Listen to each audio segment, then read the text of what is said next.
Blue collar guys, like, you need to be doing this because blue collar guys are making the fucking money right now.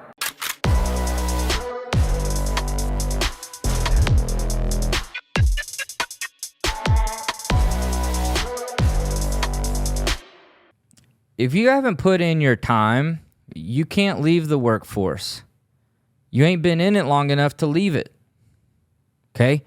You don't have what it takes to start your own business and be out there on your own. You haven't been battle tested enough. You haven't been put down. You haven't went through the suck enough. And even if you did start your own company, you wouldn't appreciate it because you have not been to the bottom yet. You haven't been pushed to the fucking breaking point. You need to put those 10 years in the fucking labor force, learn everything you can about companies, learn everything you can about your job, and then you go and take over, okay? And in that 10-year stretch, okay, that 10, 12-year stretch from fucking your entry into the workforce till you exit to go start your company, guess what you can be doing to ensure that you have much more success once that day comes? You need to be investing in real estate through seller finance because it's very simple. We're talking buying property with $2,500 as a down payment, okay? You're buying 50, 60, 70, 80, if you can find a home, a 3-bedroom, 1-bath home for under $100,000, which in the Midwest they're fucking everywhere. You buy these properties on seller finance, put $2,500 down, you use HUD Section 8, you put your tenant in there, you're making $1,300, $1,400, $1,500 in some places on a fucking $2,500 investment. Simple as that. It don't get much better than that. And you can scale that. You can scale that massively, all while you're working your full-time job, learning everything you can about your company. And this is for like you blue-collar guys. Blue-collar guys, like, you need to be doing this because blue-collar guys are making the fucking money right now. You know? There is so much money to be made as a plumber, electrician, as a ditch digger. Like, dude, back in the 80s and 90s, like, if you were a ditch digger, everyone thought you were fucking worthless. Like, dude, those guys are making big cash right now. Guys getting paid $30, $40, $50 an hour to work down in the fucking trenches. Take that money and invest into some property. Get some extra cash flow coming in. Build some equity in something. I'm telling you, a $2,500 investment into a property in St. Louis, Missouri can bring $1,300 a month. Like, it's insane. Why are you not doing this?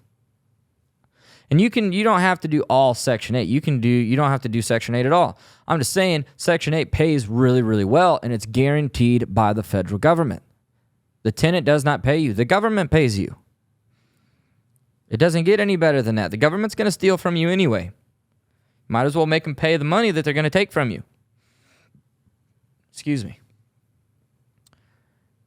So that's it. That is your investment strategy. If I was 18 to 30, that's exactly what I would be doing.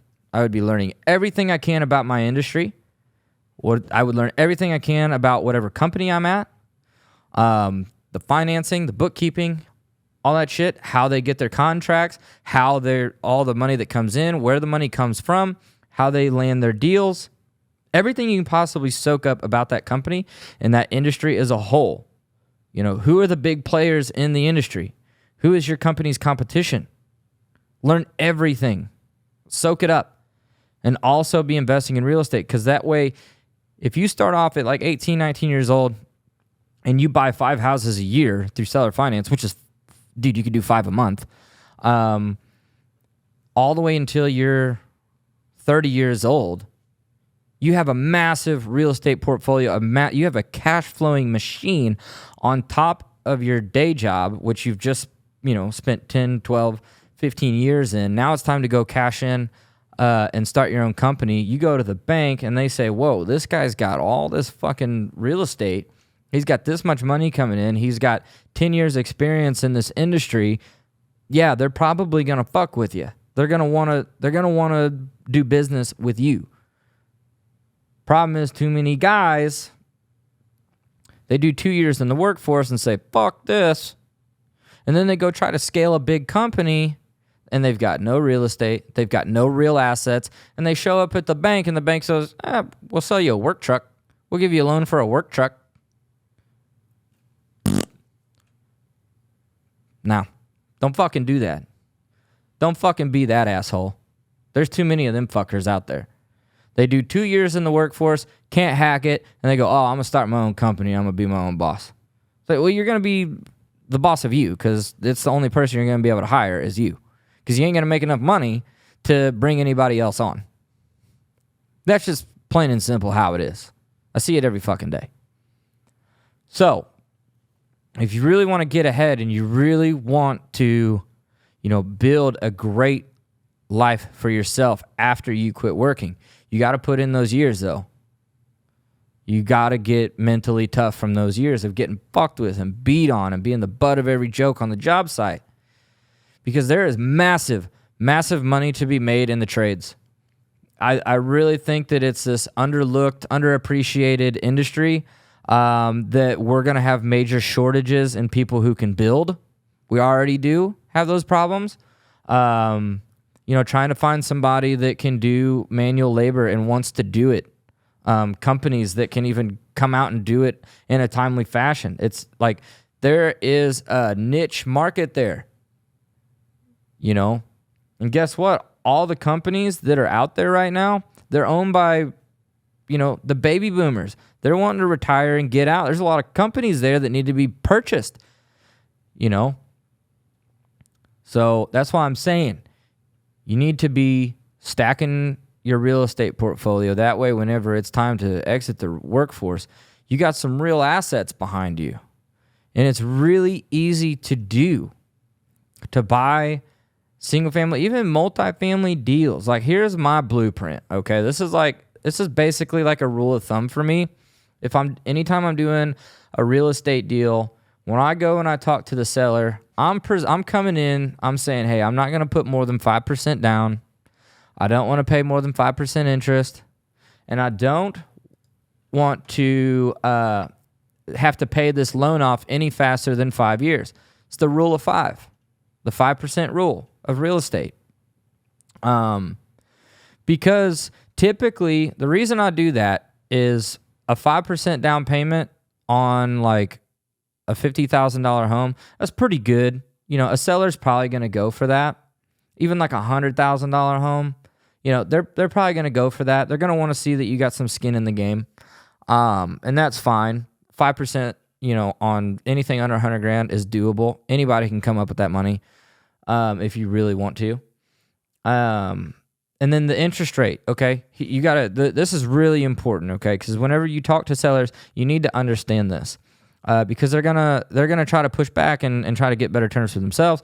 And that's why, you present them this interest rate. You tell them, hey, if I gave you $50,000 in cash, chances are you're not gonna take the cash and go bury it out in your yard. You're not gonna hide it under your mattress, and you're most likely not gonna take that 50 grand and go waste it.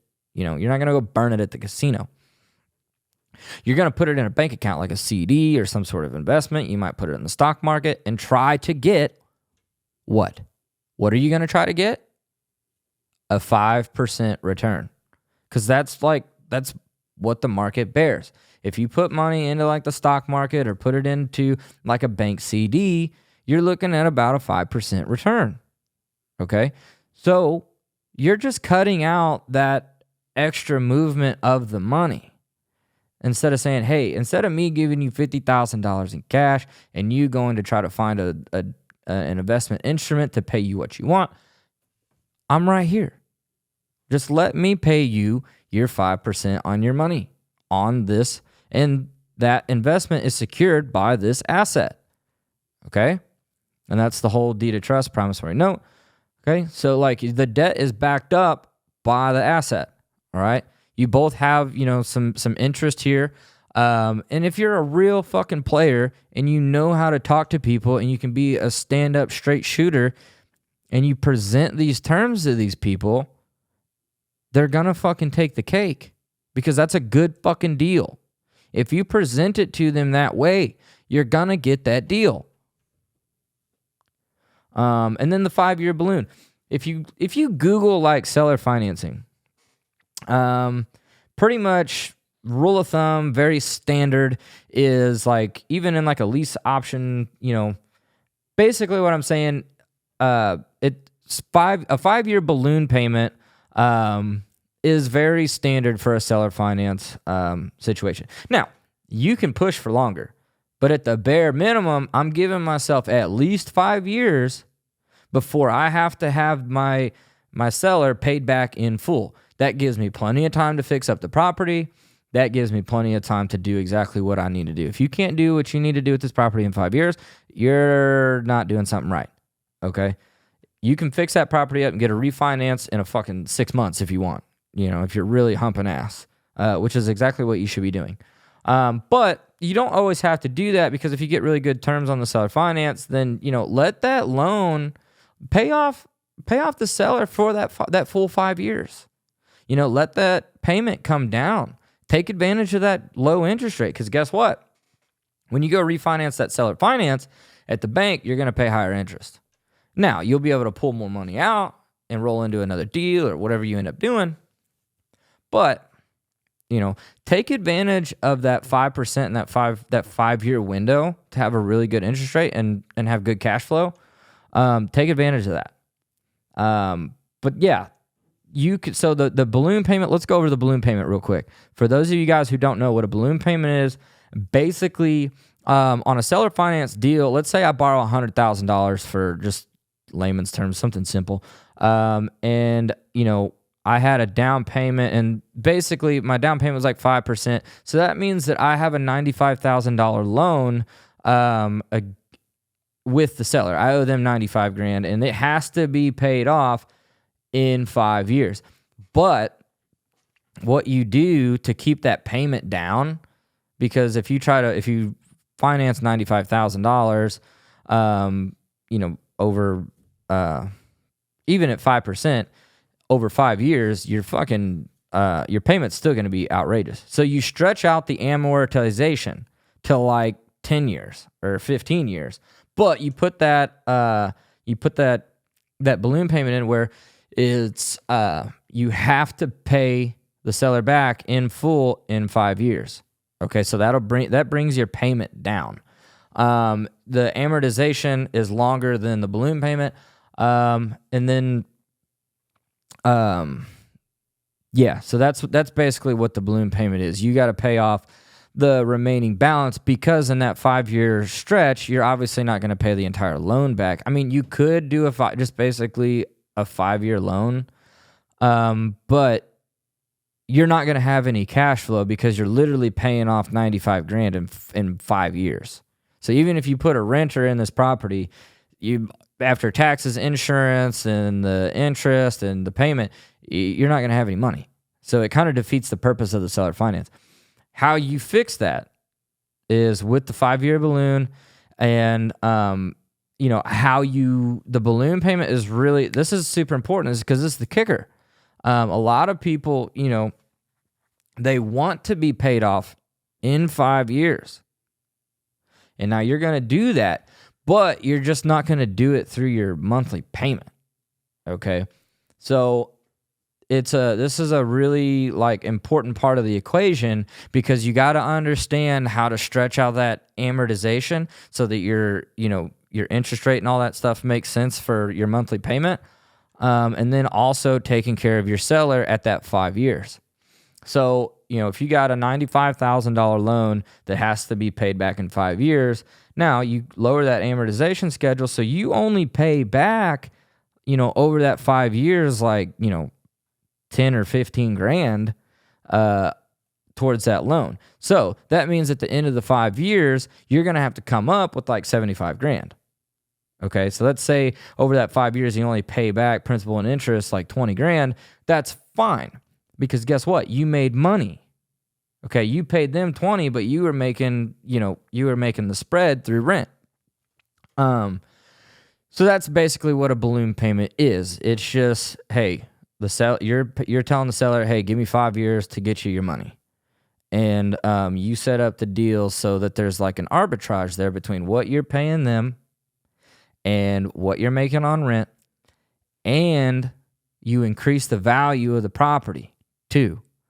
And you have a 5-year window to increase that value. So if you owe at the end of that 5 years, let's say it's 75 grand, or even if it's 95 grand, you know that house is going to be worth 150, 180. So that way, whenever you go to get your refinance through a bank or however you do it, when you have it appraised, you have massive equity plus cash flow. That's how that works. Now, if you have any questions about how this works and you want to talk to me directly, I want to work with you. Okay, so make sure that you subscribe to my channel. Make sure that you follow me on social media, and you can get me on the phone. Okay, follow me on social media, shoot me a DM, set up a call with me. I will talk to you. I will work with you, and I can put you through a program of mine where I guarantee you, I can't really guarantee because I don't know what you're going to do, but if you take it serious and you listen to what I say, you will get your first deal within that 6 months. That's what this mentorship program, whatever you want to call it, will do for you. Okay, it's a 6-month program, and you pay me. I work directly with you. I show you how to source the deals without spending a bunch of money in marketing. I show you basically how to do your first real estate deal through seller financing. I show you all the tips and tricks, everything you need to know. It's really not hard, and it's not expensive either, because there's no reason for it to be. This isn't like secret fucking heart surgery knowledge. It's basic real estate contract law. Okay, I don't need to charge you, thousands and thousands of dollars a month to show you this. It's not necessary. I want you to use that money to go and do your deals. All right. Now, that is my offer to you guys. So make sure that you subscribe to the channel if you're seeing this, and make sure to follow me on social media and reach out to me, because I want to show you how I'm doing this and how you can do it too. How you can set up a solid financial future through real estate with very little money to enter and live a much more financially sound lifestyle. Okay, so that you're not freaking out about money and wondering how your bills are going to get paid. And like real estate literally changed everything about my life. Literally everything. I don't really worry about money too much anymore. I mean, obviously, I stress about money because I want to make a fucking shitload more. That's about the only stress I have, is just how am I going to make more? It's not like I'm never wondering, oh, fuck, I'm going to be broke and I have no way of making money. Like, no, those days are over. And once you get into real estate and you figure these things out, you'll never be broke again. Okay, money can get tight on you, if you're spending, a little bit, but you'll never be down and out. Okay, because you're gonna have rent coming in, and you're always gonna have some equity in a property that you can go grab. And yeah, if you're a smart investor and you're doing it right, you'll never be like fucking broke. Even if you did like run out of money, it's like, all right, wait till the fucking first, and then all your rent money rolls in, and guess what? You're back to fucking rocking and rolling.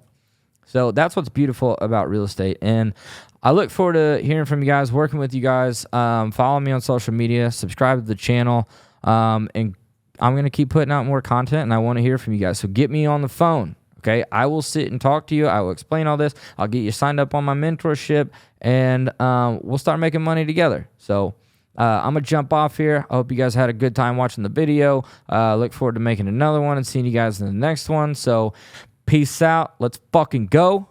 Subscribe to the channel. Joe Davis, Garbage to Gold. Fucking love you guys. See you in the next one.